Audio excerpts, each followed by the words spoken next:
nagsasalita na laban sa kanyang kapwa. Ang iba po ay nagsasalita pa na isinusumpa kita sa kahirapan, sa sakit, maging sa kamatayan.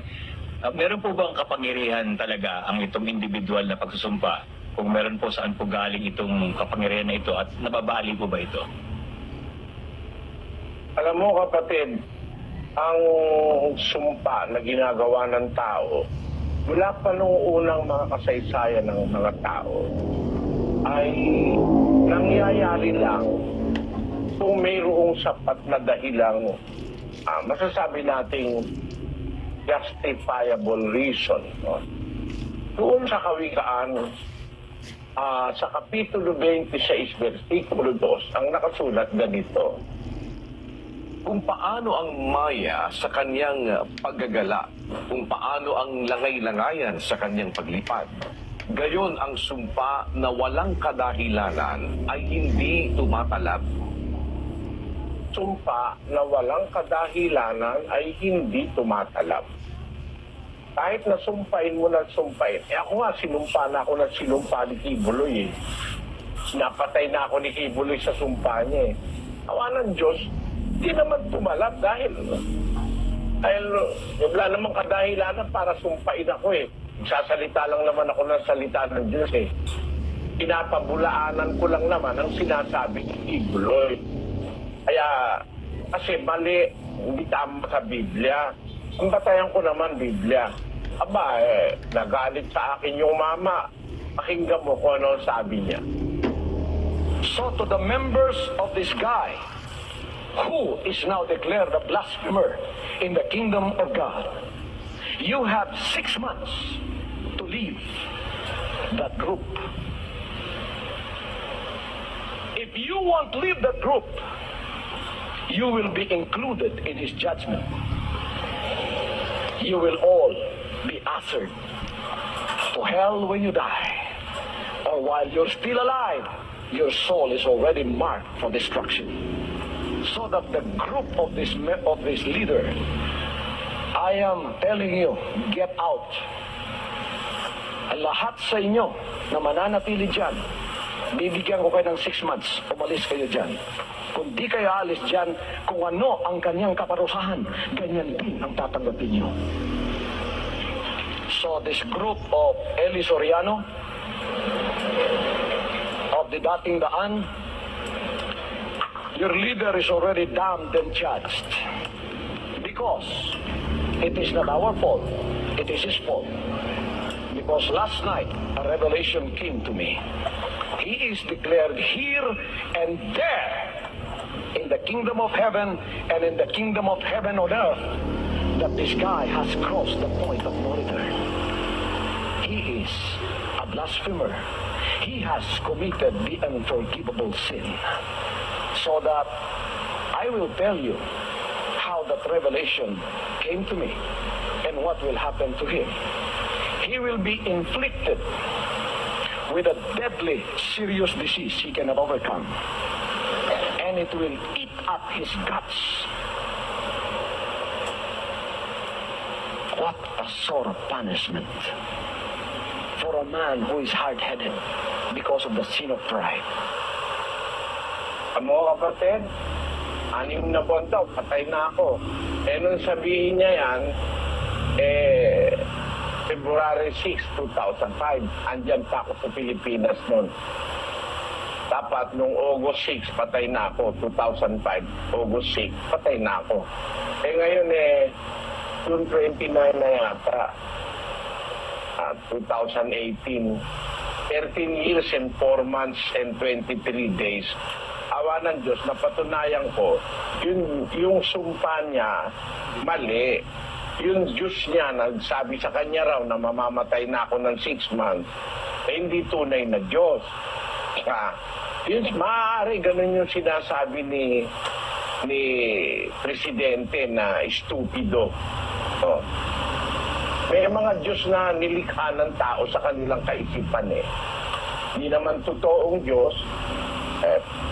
Sinasabi nila sa ibang tao na yun ang tunay na Diyos.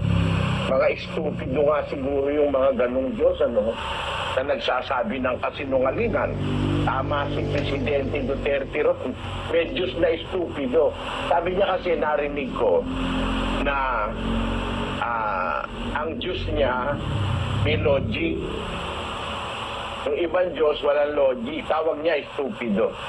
Bagaman masakit pakinggan, kung titignan mo sa isang banda, meron naman talagang dinidiyos ang mga tao, hindi yung tunay na Diyos. I hope na hindi yung Diyos ng Biblia ang sinasabi ni Presidente Duterte, Kasi ayon sa Biblia, 4:8 ng Galacia, ganito nakasulat. Gayunman ang panahong yaon, sa hindi ninyo pagkakilala sa Diyos, kayo'y nasa pagkaalipin, nang sa katutubo ay hindi mga Diyos. Merong mga hindi talaga Diyos Pero kinikilala ng mga tao, sinasamba, inoopera ng serbisyo. Maganda, kapatid na Michael, panoorin mo yung PK. Yung isang pelikulang gawa sa India. Makikita mo ang complexity of human faith. Magandang pelikula yon. Bagaman isang parang fiction, Pero parang ganon, maganda siyang panoorin. Meron kasi hindi mga tunay na Diyos. I hope na hindi ang sinasabi ni Presidente Duterte yung Diyos ng Biblia. Kasi yung Diyos sa Biblia, hindi estupido yon. Isang Diyos na walang kasing talino yon. Lahat ng logic nasa Kanya. Kaya ang pinanggagalingan ng lahat ng karunungang matuwid at sa Kanya ang karangalan at kapurihan. Balik ako doon sa sinasabi ko na merong mga tao, iba kasi ang Diyos nila, kaya hindi sila nakakakilala ng aral. Pag merong mga nagkamali, sinusumpa na nila at gusto na nila sana parang mapahamak na, iyon ugali ng mga hindi kumikilala sa Diyos. Kasi kung kumikilala ka sa Diyos ng Biblia, hindi mo susumpain ang iyong kapwa. Basahin natin ang unang Pedro 3:9. Na huwag ninyong gantihin ng masama ang masama o ng alipusta ang pag-alipusta, kundi ng pagpapala, sapagkat dahil dito kayo'y tinawag upang kayo'y mangagmana ng pagpapala. Basahin natin sa English, kapatid na ganyan. Not rendering evil for evil or railing for railing, but contrariwise blessing, knowing that ye are thereunto called, that ye should inherit a blessing. Alam mo yung sumpa, it's just the opposite of blessing. At yung pagsumpa sa panahon ni Kristo, kawal yun Not rendering evil for evil or railing for railing, but contrariwise blessing, knowing that ye are thereunto called, that ye should inherit a blessing. Imbis na tayo manumpa, dapat mag-bless ka. Imbis na sabihin mo, sinusumpa kita. Sabihin mo na, pinagpagpalain ka nawa ng Panginoon. Yun ang expression ng isang Kristiyano. At pagka ikaw ay galit sa isang tao, ginawang ka ng masama, huwag mong susumpain siya. Ipagpasa Diyos mo, gaya nung ginawa ni Arkanghel Miguel, nang nakikipagdiskusyon siya sa Diablo. Basahin natin ang 1:9 ng Judas. Datapwat ang Arkanghel Miguel nang makipaglaban sa Diablo na nakikipagtalo tungkol sa katawan ni Moises, ay hindi nangahas gumamit laban sa kanya ng isang hatol na may pag-alipusta, kundi sinabi, sawayin ka nawa ng Panginoon. Kita mo, sabi, si Arcangel Miguel, Arcangel yun, ano? Mataas na posisyon ng Arcangel yun, o ng Anghel. Eh, ang kadiskusyon niya, yung demonyo yung Diablo. Hindi gumamit laban sa Diablo ng isang hatol na may pag-alipusta. Yung pag-alipusta, sa Biblia, almost synonymous yun sa pagsumpa. Ang sabi, hindi gumamit yung si Arcangel Miguel ng hatol na may pag-alipusta doon sa Diablo. Kundi ang sabi ni Arcangel Miguel, sawayin ka nawa ng Panginoon. Amo? Eh, yung masamang-masama na itong Diablo hindi nagsalita si Arcangel Miguel ng sumpa kundi bahala na Diyos sa'yo, kawain ka na walang Panginoon. Yun ang ating pwedeng masabi. Pag halimbawa, sinusumpa tayo, sawayin ka nawa ng Panginoon. At huwag tayong mag-alala kasi kahit nasumpain ka ng sumpain ng mundo, magbasa ka lang sa internet ako pinakamasamang tao sa mundo hanggang Russia, no? Kasi ikinalat ng mga iglesia ni Manalo ang maraming mga kasiraan laban sa akin. Gaya ng ginawa nila kay Minorca.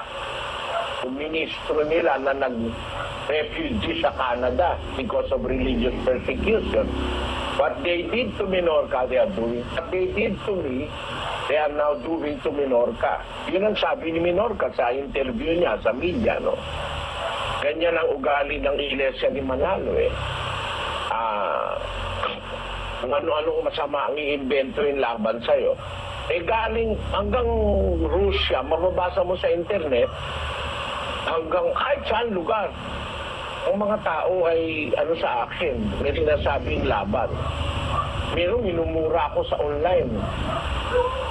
Merong ina mo no? Sabi ko, talagang gano'n kasi si Kristo. Iyan sinasabihan pang may demonyo Pero ang dapat nating iganti, bahala na ang Diyos sa inyo. Lalo na wala ka namang ginawang kasamaan sa kapwa. Kahit anong sumpa hindi tatalab, salita ng Diyos yun Ngayon, ang delikado lang kung hindi ka sa Diyos, kung hindi ka taong sa Diyos, Pilit at hindi siya ginagalaw ng masama. Hindi ka pwedeng galawin ng Diablo o ni Satanas kung anak ka ng Diyos. Siyempre, ang anak ng Diyos, may protection yan. Anak lang ng presidente, may protection Anak pa ng Diyos ang wala. Kaya, yung protection na yun, yun pwede kang lagyan ng parang bulletproof. Sa sumpa, sa pakikialam ng mga ang totoo, nandun ako sa libertad sa Pasay Meron dong isang alam ng mga tao mangkukulam yun. Pagkakita sa akin, tinignan ako, diretsahan sa mata, nakatingin siya, pero medyo nakayupo. Sabi niya, alam mo, Brother Eri, may kumukulam sa'yo. Ganun ba ako? Sabihin mo, masasayang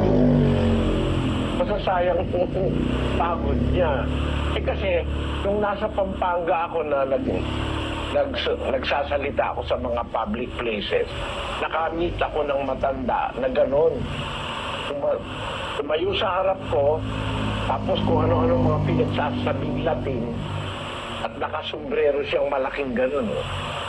Siguro ako, parang minamagic ako ng matanda para, sabi ko sa matanda, nung nakaka-10 minutos na, sabi ko, Apo, masayang yan yung tagal mo. Kasi ako, mas malaki yung akin kaysa sa'yo. Binasa ko ngayon yung 4-4 ng unang pan. Kayo'y sa Diyos, bumunti kong mga anak, at inyong dinaig sila sapagkat